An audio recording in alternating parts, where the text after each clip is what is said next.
throughout their careers, Cena and Orton have been looked at as like the Goku and Vegeta of wrestling. But I always think, like, what are their greatest matches against each other? The I Quit match was crazy. The Iron Man match was crazy. But I think the Fatal 4-Way they had, it was them two, Shawn and Edge. That was a great match as well.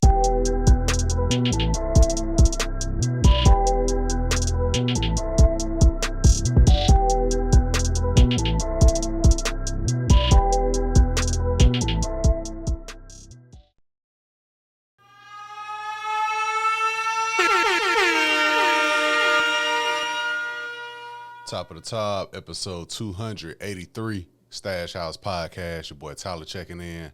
First time listeners, thank y'all for tuning in. If you tune in weekly, salute, or there's just an episode, saw some topics you may want to hear about, thank you for tuning in as well.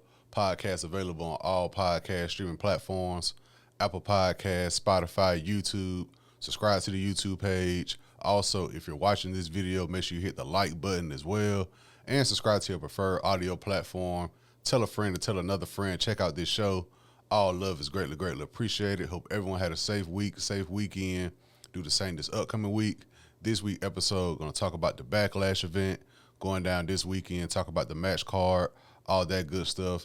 In the end of this episode, talk about some new music. We got new music, Benny the Butcher, Destin Conrad, Roy Woods, some more things in R&B I want to talk about as well. So sit back, relax, enjoy a new episode, Stash House Podcast. Let's get to it. Now to start things off, let's talk about the Backlash event going down this weekend. Quick turnaround after WrestleMania. It's in St. Louis, Missouri, the hometown of Randy Orton. So we'll see how it goes. A lot of people have been saying they feel like this is one we can skip. Now within the past few years, the PLEs have been, decent to watch, especially with the Saturday time slot. I really enjoy it. But me personally, I have nothing to do, I don't believe, this Saturday, so I'll be tuned in. I think some NBA playoff games are on as well, so I'm not mad at it, but I can see people saying, well, I can do this or watch Backlash. The Backlash card, I ain't going to say it's predictable, but it's not nothing we should really, got to lock in for. So if you're skipping this, I'm not mad at you at all, but I'll be tuned in. Like I said, man, quick turnaround after WrestleMania. I don't think a lot of people really expected too much from this Backlash event. With the way WrestleMania went, I'm not going to harken back on that at all, but I will discuss a little bit if I need to because I haven't talked about Mania at all on this podcast, so if it pertains with the match card for Backlash, I'll circle back. But all in all, man, the past few weeks, of course, I'm real intrigued to see what happens with this Seth Rollins, Braun Breaker, Paul Heyman faction in the future. I think it should still be intact by SummerSlam. If they want us to invest in a storyline, like they had the Bloodline, they tried with Judgment Day, but I don't think too many people cared about the dynamics with the Judgment Day. This will be a storyline I will be intrigued with if they do it right. The Seth Rollins, Braun Breaker, Paul Heyman faction.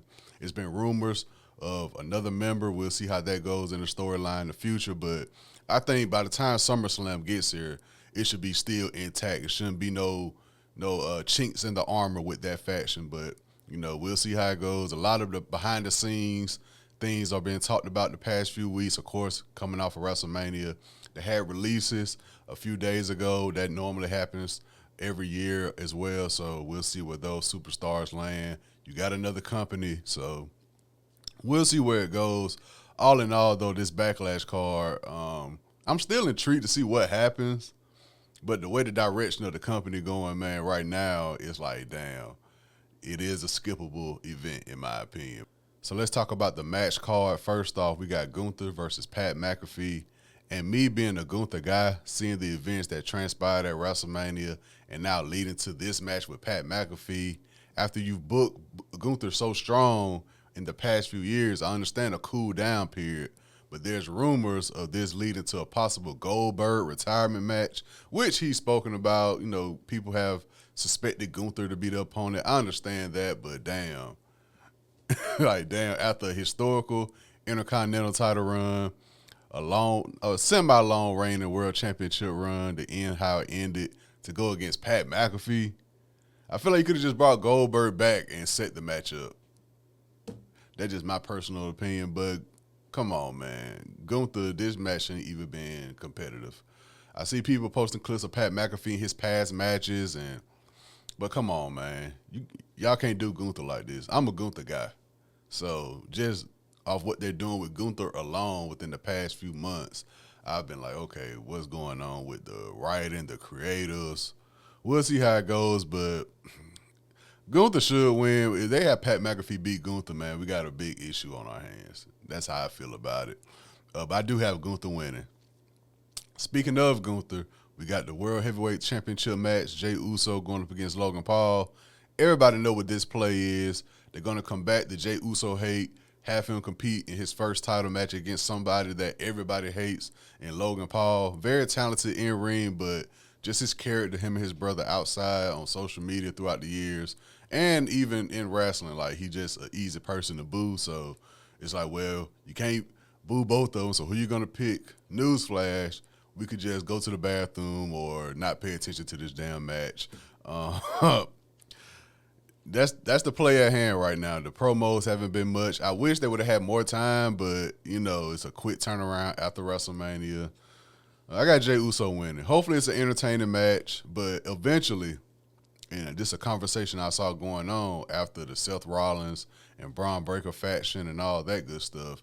It's like now on Raw, you got Jey Uso, who the World Heavyweight Champion. You got Dom, who's the Intercontinental Champion. And I think AJ, I don't think the match has been set, but I think maybe AJ and Dom will be on this card as well. But at the time I'm recording, it's not made official, so I'm not going to talk about it. But seeing what Sami Zayn, and he's into it with Seth Rollins faction, and everybody like, damn, y'all got Logan Paul going up against Jey Uso. Does anybody even care about chasing the world champion? Like, because Seth Rollins faction is automatically, they haven't even been in a match together. The faction alone is so, the presence is so known. It's like, okay, obviously Braun Breaker could be Intercontinental Champ again, and Seth could defeat Jey Uso in the future to become World Heavyweight Champ, and that'll make that faction just undeniable. And we'll see who else they bring along, maybe a tag team, we'll see. But it's just odd to see where they're going to go with this Jey Uso champion storyline. But first title defense against Logan Paul, I got Jey Uso winning. Women's Intercontinental title, we got Lyra Valkyria going up against the returning Becky Lynch. She returned at WrestleMania, and at the time, I didn't watch any of SmackDown, so I heard about Bayley injury, and I was like, oh, damn, that messed up, right before WrestleMania, but obviously it's not a real technical injury that kind of just chopped her off to bring back a returning Becky Lynch. And the way that match ended, just for the next night, Liv and Raquel to win just for the sake of saying they're 4-time women champions, have Becky Lynch turn on Lyra, it was just like, bruh, I would have been cool with having Liv and Raquel beat Bayley and Lyra and have like Becky return to cost them to win the championship at WrestleMania. Being that the match was already like a replacement match, you could have did that instead of chopping off Bayley. I mean, she get time off, get some rest, get to enjoy her time off. That's a good thing. But storyline-wise, I feel like it could have been executed a little bit better, in my opinion. But I would like to see Lyra retain, man. Like, this whole Becky Hogan, how they talk about Charlotte Flair, Becky Lynch is in that same boat, in my opinion. Bianca Belair, Rhea. It's just some women, they just insist on having to win a belt off rip. Like, it's kind of like, well, if they don't win, I'll be surprised. That what made Io victory at WrestleMania so dope, in my opinion. Like, I think a lot of people probably expected Rhea or Bianca, but Io retained. So I would like to see Lyra retain, but I think, like I said, with the Seth Rollins fashion, obviously him and Becky Lynch, they got that connection. So, Becky being Intercontinental Women's Champion wouldn't be a bad look. It just, damn, we're going back to the, we're going back to what works. So I think Becky Lynch is going to win. You know what I'm saying? Much as I like to see Lyra retain, I think Becky Lynch is going to win. And this card isn't always like official. Like, I'm sure by Raw and SmackDown before Backlash, some more matches will be announced. But at the time, these are the matches I got. We also have a fatal four-way for the men's United States title. We got the champion Jacob Fatu, LA Knight, Drew McIntyre, and Damian Priest. And that's like 2 matches at WrestleMania just combined in one. It's 2 WrestleMania matches combined in one. I got Jacob Fatu retaining, man. I got Jacob Fatu retaining. This stretch, this is my oath to myself when it comes to wrestling. From Backlash to SummerSlam, I'm strictly a fan. I've always been a fan, whether I watch the product weekly or not. I'm always a fan of wrestling, but in terms of, dang, why they didn't do this with the storyline? Why this happened? Asking questions, I'm just going to fall back. I'm just going to fall back and let it play out. Of course, when I do my predictions, I'll get in detail, but in terms of being disappointed and just not understanding creative, we'll see. Like I say, from now till SummerSlam, that's my oath. We'll just see. You know what I'm saying? So you got this 2 WrestleMania matches combined, 2 WrestleMania rematches, I say, combined to a fatal 4-way for the men's United States. I got Jacob Fatu winning. We'll see what happens with him and Solo. I saw a little bit of the promo they had after WrestleMania. Maybe that's going to go somewhere, but I got Jacob Fatu retaining. And for the main event, we got the rivalry match, John Cena versus Randy Orton, that is being promoted as the last time ever. And damn, don't I feel old. Now, I was a kid when they came onto the scene. I was a kid, Attitude Era, but that Ruthless Aggression era, when they came in, that's when I really started understanding, like, okay, storyline, this is how we build into the pay-per-view. So I've been seeing Cena and Orton from the get-go of their career, and now, 25 years, damn near 20, 25 years later, their last time going up against each other. Makes you feel kind of old, man. It definitely makes you feel kind of old. Throughout their careers, Cena and Orton have been looked at as like the Goku and Vegeta of wrestling. But I always think, like, what are their greatest matches against each other? The I Quit match was crazy. The Iron Man match was crazy. But I think the Fatal 4-Way they had, it was them two, Shawn and Edge. That was a great match as well. But I don't think a lot of people can really pinpoint their favorite Cena-Orton match. Like I said, the I Quit and the Iron Man is probably the closest I'll get to like a for sure, this is the best match they've had. But with their history and their rivalry, you had other guys in the mix. You had Edge going up against Cena. You had Batista, Undertaker, of course, Triple H, Shawn Michaels, CM Punk came along. But Cena and Orton were always the 2 guys, especially for my generation, as the good guy and the bad guy. You know, Cena was always, outside of Dr. Thugonomics, he was always the good guy. Orton coming in early, Evolution, Legend Killer, 2009 Randy Orton. They were just always the Goku and Vegeta of wrestling. Now, obviously, from what we've seen at WrestleMania and what we know, Randy Orton, you know, he's up in age as well. This match is not going to be nowhere close to those matches they had back in the day. And being that this John Cena character in general, the way the WrestleMania match against Cody Rhodes was just slow paced. Cody Rhodes have been off the scene. I wouldn't mind seeing Cody Rhodes come back and help Randy Orton win, and then maybe we can probably get a Cody Rhodes Randy Orton match eventually. Because that's the funny thing about this match. I was like, damn, y'all so quick to pull the trigger on this match, but Cody Rhodes' whole year run, y'all tease. Kind of, if you paid attention, y'all teased Randy Orton won the chase after Cody Rhodes' belt, but y'all never went full-fledged with it. To now with John Cena, it's like, all right, bam, Randy Orton first opponent. It's like, damn. So that's what I'm kind of confused about. So a part of me feel like Cody Rhodes is going to return and help Randy Orton, or he can return and try to help Randy Orton and it backfires and Randy Orton still loses.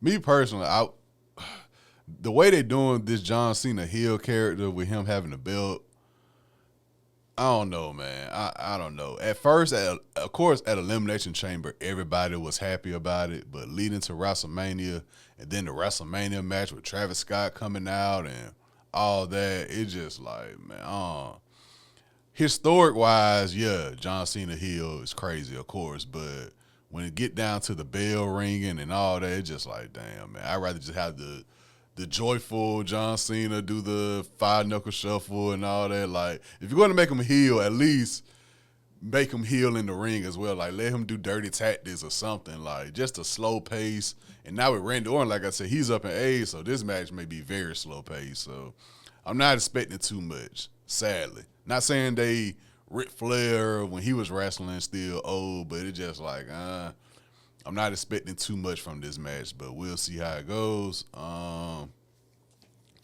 Damn. Part of me want to say Orton. Anderson, Orton hometown of St. Louis. Do Orton right, man. Let him win it.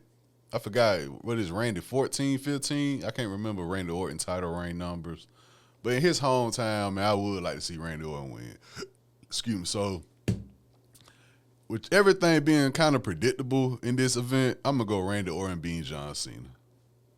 Just to put a little, you know what I'm saying, pizzazz on this event. So, my predictions for Backlash, Gunther versus Pat McAfee. I'm going with Gunther. Jey Uso versus Logan Paul for the World Heavyweight Championship. I'm going with Jey Uso. Lyra Valkyria versus Becky Lynch for the Women's Intercontinental title. I'm going with Becky Lynch. Jacob Fatu going up against LA Knight, Drew McIntyre, and Damian Priest for the United States title. I'm going with Jacob Fatu. And Randy Orton going up against John Cena for the Undisputed title. In Randy Orton hometown, I'm going with Randy Orton to get the victory.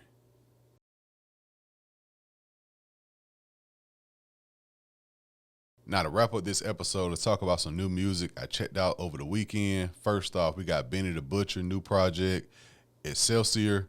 We got Primo feature, Skylar Black, Bodie James, Styles P as well. Only 7 tracks, really an EP if you really want to be technical with it. 7 tracks. It was good to hear from Benny. You know, I think it was last year, him and 38 Special dropped the Stabbed and Shot 2 project that I still listen to from time to time. Very, very solid project. And I'm looking to see what Griselda in general does this year in terms of music. Like I say, Westside Gunn got the Fourth Road Wrestling promotion. He seems to be focused on that. Conway always making music. Benny got the Black Soprano family. El Camino. What's my guy named? Flames Dot Malik. He been pushing them as well. Bodie James, of course, doing Bodie James things. Stove Guy still waiting on a new release from him. But it was good to hear from Benny. Benny always going to rap. The features, though, Primo, he's out of New York. I saw an interview with him. Shout out to the No Funny Shit show. I watched the interview with him. And the only reason I watched the show because they had B-Dot, who's a journalist who, you know, I like to hear his opinions on things. And they had J1, Jadakiss son. It was just, you know, just scrolling YouTube, seeing new podcasts. Like, oh, let me check it out. And those 2 episodes I really enjoyed. And I saw the Primo guy because I saw, you know, he's kind of bubbling up in New York. So I just watched some of his interview, then to turn around and him be on this Benny project. I was like, oh, okay, cool. Maybe there's still some hope out there that, you know, okay, some platforms are doing the right thing, interviewing the right people who they see bubbling and they respect the city. So shout out to Primo, shout out to the No Funny Shit show as well. Skylar Black, she's been bubbling for a while now, female hip-hop artist. I know she had a song with Chris Brown, came out not too long ago, but she been popping for a minute. Good to see Benny tap in with her. Bodie James, Benny, that goes without saying. Benny, Styles P, that goes without saying as well. Overall, it's a pretty solid EP. Y'all know me, man. When it comes to Griselda, I'm that fan. I want to see Benny back with Derringer. I want to see Benny back with Conductor Williams, Benny with Alchemist. But we'll see how it goes. But Excelsior, the new Benny EP, if y'all haven't already checked that out. And R&B, man, R&B this past weekend has provided some great music for me, put me on some new artists. First off, Joe Kay. If not now, then what EP? Joe Kay, founder, owner of Soulection. Soulection. If you haven't heard about Soulection within these past few years, you're not a real R&B head. And definitely in terms of the new generation. You know what I'm saying? I want to say 2016, 17 is when I got put on Soulection. Like early Bryson, Tory Lanez era, Sonder, Brent. They were the ones posting on their YouTube when Brent or somebody drop a song that I don't know about. It'll be on Soulection YouTube, Soulection radio mixes. They got their radio mixes all on Apple Music. They well over 500 radio shows. Just scroll and just pick a mix. All good vibes from R&B to soul to dance to house music. All that. If you're a fan of like Kaytranada and those mixes, those productions from Kaytranada albums, you'll love Soulection.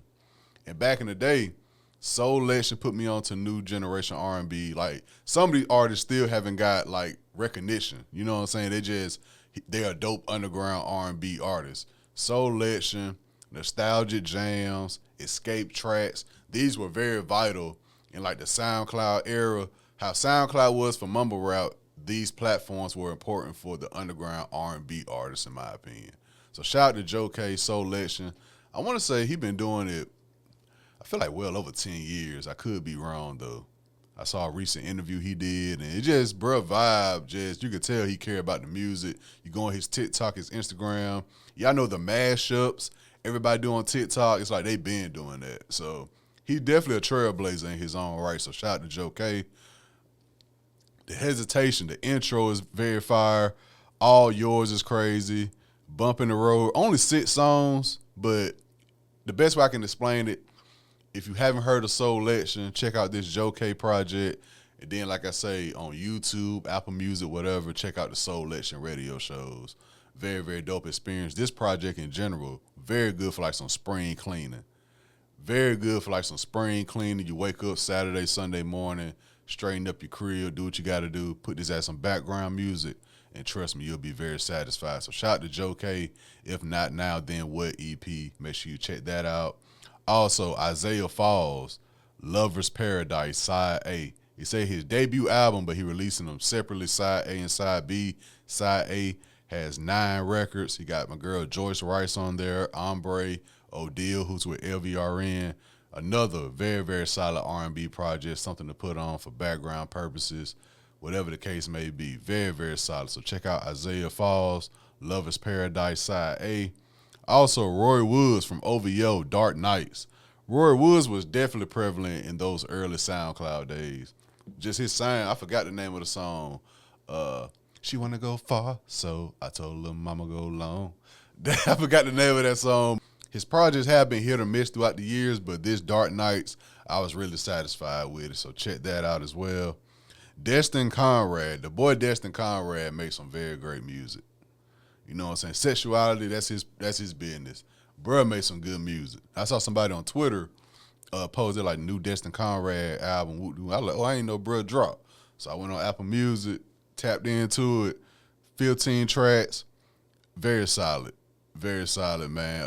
All his projects throughout the past few years, he's been very consistent. Ain't no kind of in it. Destin Conrad has been very consistent in the R&B world. So check that out if you haven't already. It's called Love on Digital. His new album, Destin Conrad, Love on Digital. Make sure you check that out. And a project I eventually checked out. It came out like, I want to say this shit came out Valentine's Day. The Dej Loaf and Jacquees Fucker Friend Zone 2 project. Like I say, I know Jacquees get a lot of jokes off on the internet, all that, but dude has been like consistent in the R&B lane for the past few years. That's one thing you can't take away from him. All the jokes about his singing, his dancing, him doing covers to other people's songs, I totally understand it. But when it gets down to pressing play on a project, Jacquees does make some very, very great music. You know what I'm saying? So shout out to Jacquees and Dej Low, Fucker Friend Zone 2. And like I said, overall, man, this past weekend was really more about R&B for me. The Joe Kay, Isaiah Falls, Destin Conrad projects definitely did the job for me. It was great to hear from Benny, like I said as well. So what music have y'all been listening to? That's what I want to know. We're in May now, so probably at the end of June, I might do my mid-year episode about music. I got to go back. I can't really tell you off the top of my head. I know Bodie James done dropped like 5 projects this year. The Playboy Cardi album. I saw, man, I'm mad I missed that Kendrick Lamar concert in the A. Of course, I knew it was happening, of course, but I had things I had to do, and I was like, I don't know if I'm going to make it. And then, like, I saw the videos. He brought Playboy Cardi out, but aside from that, just Kendrick, I said that when I went to see Kendrick years ago, I was like, I never knew his songs would make you like jam like that in person. Like when I went to go see him years ago at the TDE tour, I was like, yeah, I always love Money Trees, but performing it live, you never think people be up like bouncing the Money Trees the way they do. So at the concert I'm seeing on TikTok, I'm like, yeah, of course, Not Like Us is gonna go crazy. But I didn't expect Euphoria, people to go that crazy over Euphoria like that. You know what I'm saying? And me personally, I'm the type of guy, I wouldn't mind hearing Meet the Grams or 616 in LA neither at the same time, but that's just me. But Kendrick definitely going crazy on the stadium tour. I know people going crazy. They're waiting on Chris Brown stadium tour, Beyonce on the stadium tour. Those 3 dates alone are going to have people in a fucking chokehold. Kendrick, Beyonce, and Chris Brown on stadium tours this year. Damn.